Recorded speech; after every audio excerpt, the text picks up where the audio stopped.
জারি দিয়া সিন্নি খাইলা তারই চিনলা না, মানে পীর চিনলা না।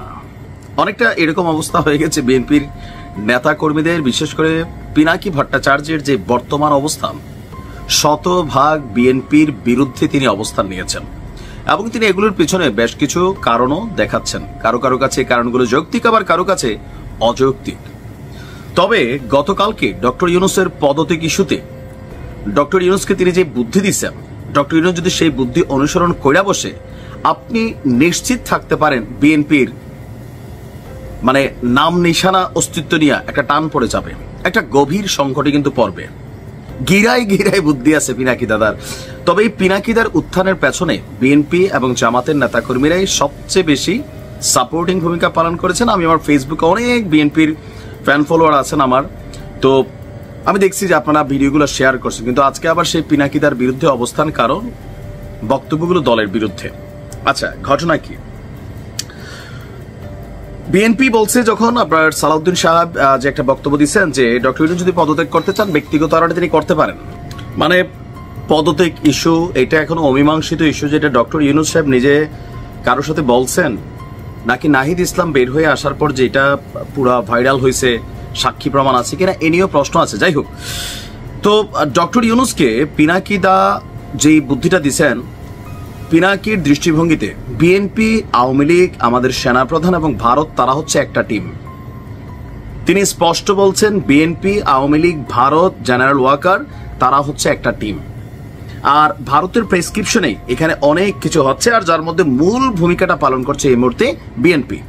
সুতরাং বিএনপিকে নির্বাচনের হাউস মিটাই দিতে হবে। তো কিভাবে তিনি বুদ্ধি দিলেন নির্বাচনের হাউস মিটানো? যে ডক্টর মোহাম্মদ ইউনূসের উচিত তিনি নিজে পদত্যাগ করবেন, টোটাল উপদেষ্টা পরিষদ পদত্যাগ করে বসবে। তারপরে যে বিভিন্ন অর্গানগুলো রাষ্ট্রের এই কয়েক মাস যাবৎ গঠিত হয়েছে, সেখানে যারা দায়িত্বপ্রাপ্ত হয়েছেন তারাও পদত্যাগ করবেন। তার মানে এক মুহূর্তে দেশ অভিভাবক শূন্য হয়ে যাবে।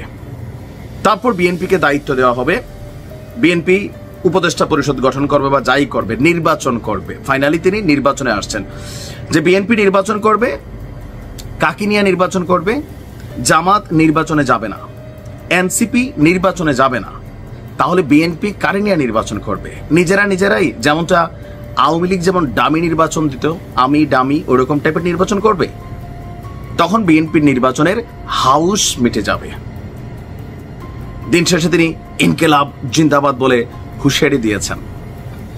এমনকি তিনি বিএনপির বিভিন্ন ইস্যুতে বা বিভিন্ন ব্যক্তিদেরকে, বিভিন্ন নেতৃত্বের জায়গাদেরকে যেভাবে খুঁচিয়ে অন্তরে রক্তক্ষরণ করাচ্ছেন, সেটাও কিন্তু দৃশ্যপটে দেখার মতন। ওনার বক্তব্য, আওয়ামী লীগের বিপরীতে বিএনপি লুটপাট, ধান্দাবাজি, জবরদখল সকল কিছুই এরা করবে। এখানে দেশের কোনো পরিবর্তন হবে না, ভয় এবং সন্ত্রাসের রাজত্ব তারা তৈরি করবে। কিছু কিছু জায়গায় এখন বিএনপির যে ঘটনাগুলো সামনে আসতেছে, 17 বছর খাই নাই খাবো, এগুলোকে কিন্তু তিনি বারবার কোড হিসাবে, প্রমাণ হিসাবে বিভিন্ন অ্যাক্টিভিটিস গুলোকে সামনে নিয়ে আসছে, যে এই যে দেখেন বিএনপি কি করবে। এই ধরনের বক্তব্য যখন পিনাকি দেন, তার ভিডিওগুলো যত পরিমাণ মানুষ দেখে, এবং তিনি বিএনপিকে নিয়ে সোজা বলছেন যে নির্বাচনের আগে এমন এমন জিনিস তিনি প্রকাশ করবেন আর ফাঁস করবেন, নির্বাচনে পাশ করার হাউস মিটে যাবে বা কিভাবে পাশ করে তিনি দেখে নেবেন। আবার ডক্টর মোহাম্মদ ইউনূসের এই ক্রান্তি লগ্নে তিনি, ইলিয়াস ভাই, তারপর হচ্ছে যে কনক সারোয়ার, তারা দেশে আসবেন, ডক্টর ইউনূসের পাশে দাঁড়াবেন। বিএনপির নেতারা আবার বলছেন যে অনলাইনে অনেক কিছু হয়, যেমন এনসিপি ইসিকে ঘেরাও করবে, যখন পোস্ট দিছে 1-1.5 লক্ষ লাইক, লাভ, শেয়ার পড়ছে, কিন্তু মাঠে গেছে 1-150 জন। তাহলে এই যে বাকি লাইক, কমেন্ট, ফলো যারা করে তারা কারা? তারা কেন মাঠে যায় না? মাঠের রাজনীতি অন্যরকম। আবার বিএনপি আরেকটা কাজ করছে, পিনাকিদার কথায় বা বিভিন্ন কারণে তাদের মধ্যে একটা দুশ্চিন্তা সম্ভবত ছিল। তো কেউ কেউ বলছেন তারা একটা টেস্ট প্রোগ্রাম করছেন ইশরাকরে দিয়া, যে পিনাকি দাদাদের কথায় বা ইলিয়াস ভাইদের কথায় বা কনক সরোয়ারদের কথায় আসলে বিএনপির জনমত কতটুকু কমতেছে মাঠ পর্যায়ে।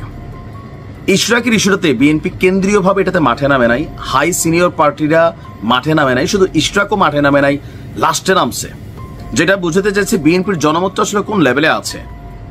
এখান থেকে বিএনপি বুঝে নিচ্ছে যে তারা এখনো টিকা আছে, অনলাইন ইনফ্লুয়েন্সারের এসব কথায় বিএনপির কিছু যায় আসে না, বিএনপি মনে করছে এটা। তবে ওই যে পদত্যাগ ইস্যু সহ যেই ফর্মুলাটা দিছে, এটা যদি আসলে ডক্টর ইউনূস ফলো করে বসেন, তাহলে কিন্তু সত্যি সত্যি বিএনপি সংকটে পড়বে, এটা বড় ধরনের সংকটে পড়বে, যে নির্বাচনে বিএনপি ছাড়া কেউ যাচ্ছে না। তখন কি হবে?